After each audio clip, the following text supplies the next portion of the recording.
but I'd rather be out here with them hornets than inside with them kids. Oh, is that on live? Yeah, that's No, that's not live. We're not live yet. Don't worry about Okay, because I was saying I said what I said. it. You're off the record. Don't worry. All right, now we're live.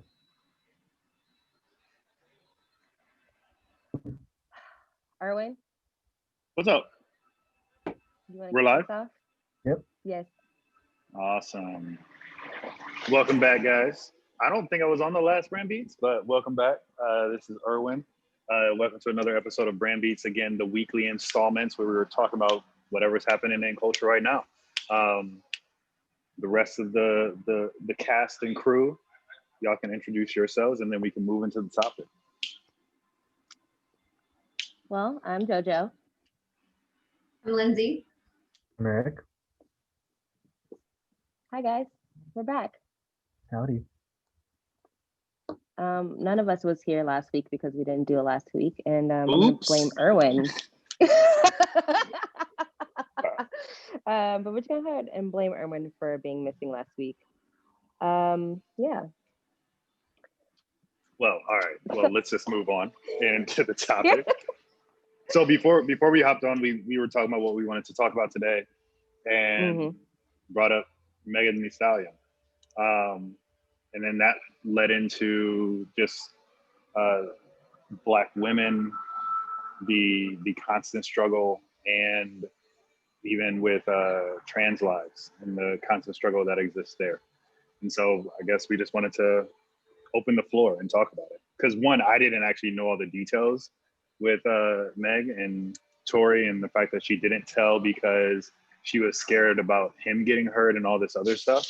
It just shows the double standard that we have within the Black community, where we protect the men, but the women are still left to fend for themselves. I mean, I think like it just sucks that like things can't happen to celebrities and just be off the radar. Like it sucks that like she couldn't keep her personal business personal, and that we basically like forced her hand to tell a story that she didn't want to tell.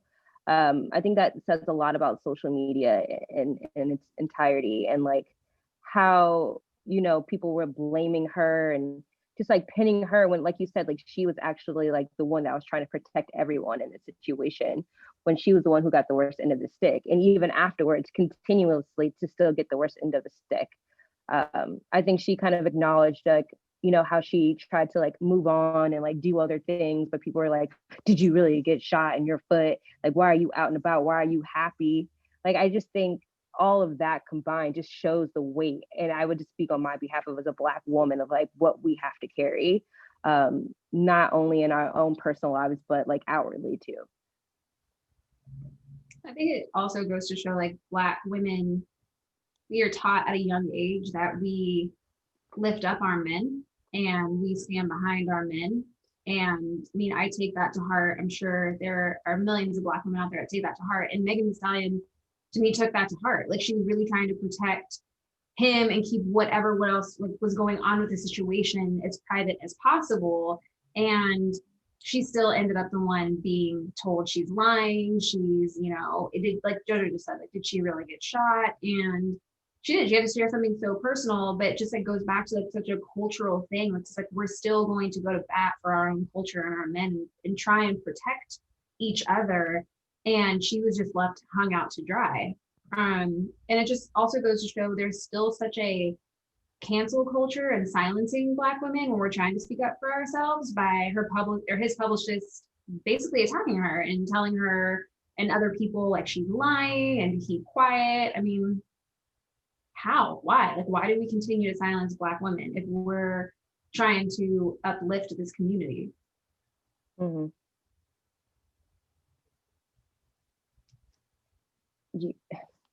Yeah, I struggle with this whole situation because you could just look at Megan, even from the beginning, like when she first had to, like, could you imagine have to go on live and explain what happened to you or like defend what happened to you? Like, you can tell how defeated she is.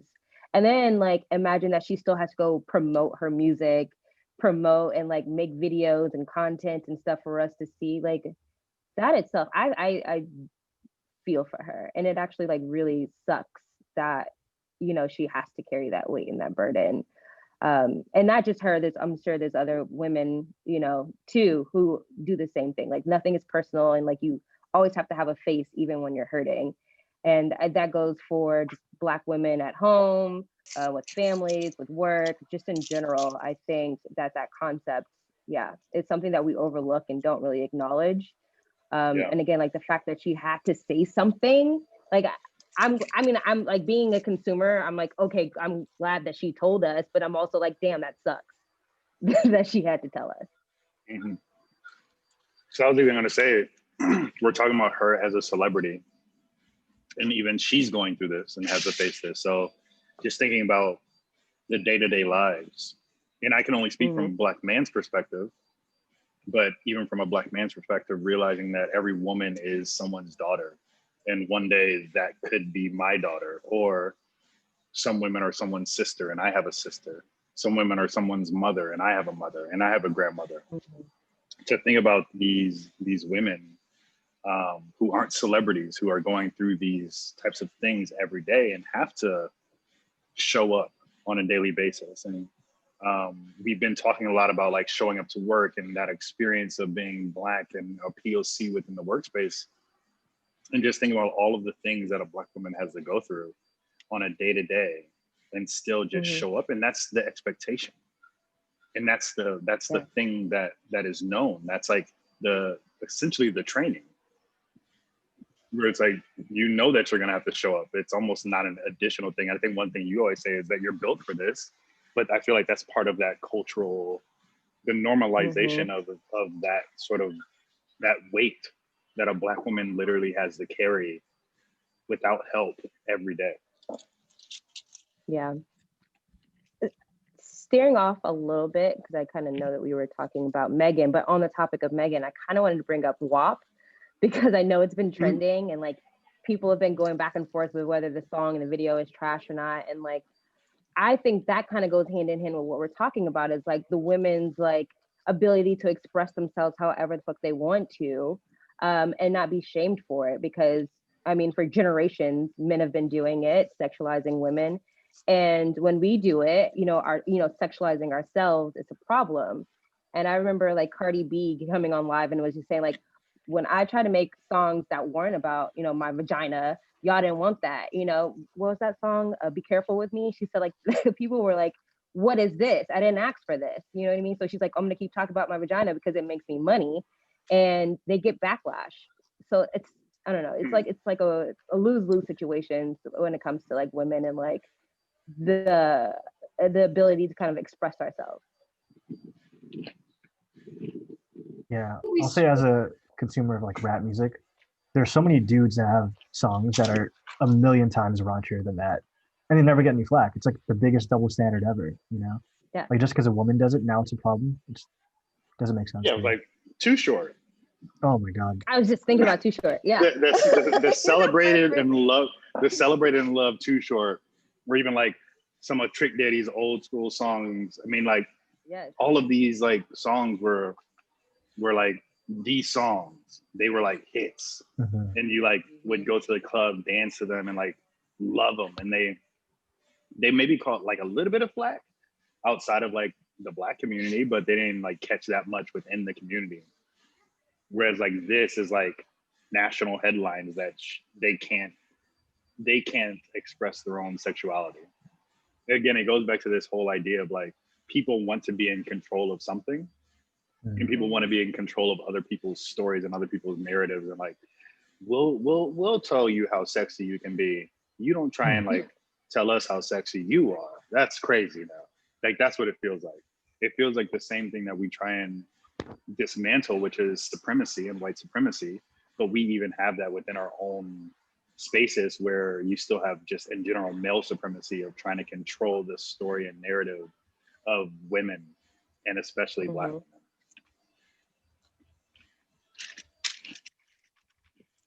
Yeah, I think it's just like a misogynistic thing, like a systemic thing, right? Like the same thing with politicians trying to regulate abortion.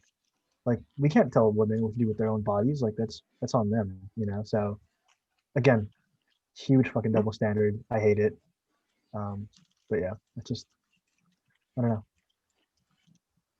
There's just like something just so awful of knowing that you're going to like as a Black woman, sometimes I walk into situations knowing that I'm not going to be heard. Like, I'm going to try my best to raise my voice or say whatever it is I'm going to say, but I know that I'm not going to be heard. And it sucks walking into a room feeling defeated before you've even opened your mouth. Like, there are definitely times where I'm going to feel great and I'm going to be well received, but there are definitely times you're like, they're not going to pay me any attention. And so you just feel defeated while trying to talk yourself up at the exact same time. And that mental interaction that you're having for 5 minutes before you walk into a room or walk into a meeting is so exhausting, just to be like, I just want to be heard. And like, I just wish I understood like why more in depth, like why Black women are heard, like not to go into like healthcare at all, but it's like knowing that I could walk into a maternity ward and go give birth to my child, and knowing that there is a higher mortality rate for Black women because we are not believed that we are in pain. Like, doctors will just ignore it and just be like, you're fine, you don't need it, whatever. And this is why there's such like a high mortality rate in Black women giving birth, because we're just not even believed in our own threshold of pain. And so it's terrifying to know that I'm about to walk into a doctor's office and this doctor may pay me no attention. And then my life is threatened. Yeah. I mean, as someone who gave birth, I think that was also like a struggle for me, even though like, my experience wasn't terrible. There was definitely a lot of points where like, I just didn't feel like I had a choice, or like I had like any kind of control over what was happening with giving birth. And luckily, like, I'm fine and my daughter's fine. But yeah, like to your point, even going back into like showing up to present, or to like host anything, I definitely struggle personally, like with my voice, because I'm like, well, if I'm not as articulate, or if I stutter, or if I don't have like clear cut, agendas, I personally feel like I'm not getting my point across, or I might not be as strong as like a male counterpart or anyone else. And I think, to like put it all in a bow, it's definitely the pressures that we all feel as women, because typically we don't really get the opportunity to speak up. So when we do, we feel that pressure, Yeah, it's like you feel like you really feel like you have one shot. Other people you see get to try and stumble and do it over and over again. Like, as a Black woman, you feel like you have one shot to get this right, and if you miss one part of it, you're X out of the room. Yeah. Do you find yourself like then not speaking sometimes because of that fear? Like, again, for me as a Black man, I can only know so much, but I do know like the idea that you have to try like 10 times harder just to get just as much. That pressure sometimes makes me not want to try in certain scenarios. So in my effort to try and understand, does that happen in the same way for you guys? Now that I'm older, I feel more confident speaking up, because I do somewhat more feel like, what do I have to lose? Like, I'm going to speak up because my voice does need to be heard. But I do find myself practicing and rehearsing far more than I probably should to make sure that I'm getting it right in the room. But there are absolutely times where I don't speak up, or I don't say anything. Or if I do speak up, like, I've literally asked JoJo after calls, I'm like, did that sound rude? Yeah. Did I was upset? And I hate tone policing myself. Like, I don't like having to ask people, did I sound okay? Like, did I sound rude? Like, they didn't really react well. So like, there is like a fear of not giving a fuck and speaking up, but then still being scared after you did. I was about to say, like, I think me and Lindsay, like, we sidebar more than we should when it comes to like prepping, or like sending out an email, or like even after a meeting, you know what I mean? Like, it's even crazy, even in like meetings that we're in together, sometimes we'll like remind each other, check your face, like, it's because, you know, naturally, if I don't smile, my face is like harsh and it can be like scary or intimidating.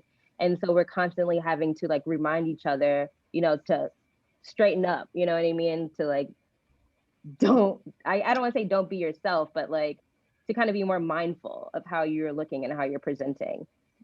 Which I don't want to say it's a bad thing, honestly. Like I think it like promotes like my own growth, because I don't want to be perceived a certain way, and I do want to like, you know, be able to communicate to the masses. So I don't think it's a bad thing, but I think that we stress over a little bit more than we should. Yeah, I mean, I would even venture to say that, to your point, it's not a bad thing. It's actually becoming like, it's almost like speaking multiple languages, right? And sometimes people in a room will look at somebody who doesn't speak English perfectly and look down on them. But the reality is this person knows more languages than you ever will. And that's actually a benefit at the end of the day. And so the same way that we say like Ebonics is actually a real language, you can't diminish it. So the fact that I would speak in a certain way in different like situations means I just know more, not less. And the fact that we can, as Black people, and especially as Black women, have to understand how to read the room in such a way where you can adjust your face, adjust your body language to meet different scenarios, just shows that there's a little bit more complexity to us and to our beings than just a one-dimensional person. We're essentially having to speak and walk and talk and act different languages all of the time. Again, the concept of code switching, but not only in speech, because I think when people think about code switching, they think about like just the way you talk. But even when you're just talking, like thinking about the mental pressure of having to like think about your actions and think about your body language on top of thinking about how you're speaking, even before and after. It just reminded me of conversations that I've had with people who English isn't their first language, and they would literally talk about the mental weight throughout a meeting of having to translate throughout the whole meeting, and just how much that like weighs on you. And the fact that you can still show up and still be present and still have impact and still like lead a room just shows this like immense like dynamic side to you, to your person. To that point, because they're all connected, like when you think of like Cardi B, and again, like, you know, she is very outspoken about like her own sexuality, but she's also dabbling into politics. How do you guys feel about that? Like, do you think that she's taken seriously because she's like able to kind of like adapt to, I don't know, code switching in a way? Like, do you take her seriously when she like speaks on politics? I was gonna say, I personally do. I personally do because I think everybody should be taken seriously. Like, unless you're out there like fucking murdering people and doing dumb shit, AKA Trump, then I feel like you should be taken seriously. Yeah. Like, unless you have like a true condition, like, let's just say I cannot take Kanye West serious right now because he is flippant about stuff, and he acknowledges that he does have those issues, and acknowledges when he's going through something. So there's certain moments where I can't take him seriously, but Cardi B has never said I have mental issues. She obviously does not. She is just a person who embraces her sexuality, makes music, understands business to a certain point where she can actually be a popular artist and know how to be a popular artist. So she has sense. And so, yeah, I take her serious. Yeah. She had a conversation with Joe Biden, I think like 2 days ago or 3 days ago. And I'll just say this, I take her a million times fucking more seriously than Joe Biden. Just because she's honest, right? Like, she's herself, and she doesn't have to play out this character like politicians do. Like, Joe Biden has to dance around, you know, oh, I shouldn't talk about this policy, I shouldn't talk about that policy. Like, she's like, she lays it down on the table, and I respect that so much. Yeah, and Joe just doesn't remember what he says. Exactly, that too. That plays a huge role. Oh God. Like, I'm still down, but I like listened to an interview with him today, or like just like clips of all of his interviews. And granted, like, everybody has gaffes, but this was like it's more than precious like old man gaffes. Definitely. Just like stumbling over words, not remembering things, saying the stuff about the record player or the radio. When people are all on their phone, no one's even on record players and radio. Sorry, this is like going off on the tangent. But yeah. No. No, you're absolutely right. I don't listen to Cardi B speak about politics enough to really have an opinion on this one, but I will say, yeah, if I'm going to listen to somebody, it's probably going to be Cardi B a little bit more than Joe Biden, because I feel the same way. I'm like, the man does not know what he said yesterday. Like I didn't watch much of the DNC, but watching it was moderately triggering because it was, because I was just like, this is painful to watch in some sense, but watching Obama and Michelle speak, it made me more sad because I missed them so much. Like Michelle's speech, I was fired up, I was crying, I was just like, she said what she said, like, that's that. Like Obama, at one point, I literally thought to myself, I'm like, I am the only American and Obama is speaking directly to me right now. Like that is how passionate his plea was. And after I watched both of them, I was so sad. So I was like, they're gone. Like they're not doing this anymore. And I'm like, and we got a man who might kick the bucket in office. I'm sorry, but he might. Like he's 78. We really need to do something about this age. Like I just can't. Like they don't serve us anymore. Like why? Like I can't. I can't. We just need to stop putting old white dudes in office. That's it. And why is there an age limit to run for office, but there's not an age limit to like max out of running? Like 78. That's so true. That's so true. People are senile. Like, why the fuck do we do this? Yeah, but well, on that note, I just want to wrap because I'm sad. I got nothing else. Every time we talk about them too, like it just, my heart, my soul, everything hurts. It just hurts. 2020 really ain't it. You don't like them? No, don't get me started because I'll start ranting. But no. Can I just say point though? Can I just say one point about not liking them? Like, I feel like right now people are really on people's cases. Like, why don't you like them? Like, they're our only choice. I'm like, do you not understand that I get that that's my only choice? I understand that, but I don't have to like that that's my only choice. Like, yeah. I don't have to be okay with that. Right now, I have to vote for who I have to vote for because I don't have another option, but I'm not happy about it. And I will be vocal about the fact that I'm not happy about it. Oh, yeah, I saw the best meme the other day. Oh, sorry. What you? No, I was saying I can get down with that. That is true. I saw the best meme the other day where it's like me giving Kamala my votes, and it was Rihanna throwing her money and then going on stage. Oh my god, it's so funny. It's like, it was like the best. It's like eating a salad when you're trying to lose weight, right? It's like, I don't really want to eat this. I need it, but it's like, okay, whatever. I'll just go with it. Like, cool. I'm gonna use that from now on, Eric. That is like, where the steak at? Yeah, exactly. It's like I miss steak so much. God, I like steak in office.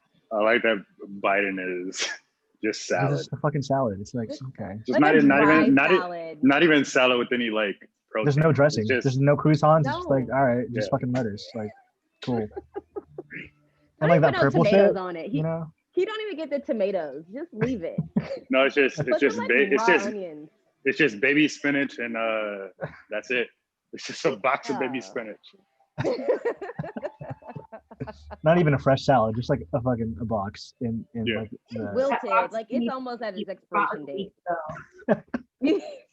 This analogy just keeps getting better and better. Just keep adding on to it, please. This is great. That's hilarious. Well, I mean, I don't know. Is anyone commenting? Do we have any? Yeah. People are just saying, like, I listen to AOC. We don't have serious people leading this country right now. Aaron Jackson from Mountain View said, I've fallen and I can't get up. Talking about like the life alert meme. Lesser of two evils, or whatever Tupac said. Yeah. Well, everything. I think everyone's in agreement with what we're saying. So. All right, well, guys, I'm in Memphis, and so the time difference is killing me. I gotta go be social. Cool. So, sweet and short. We'll see you guys next week. Yeah. And thanks for joining us. Bye. All right. Yeah. Bye, everyone.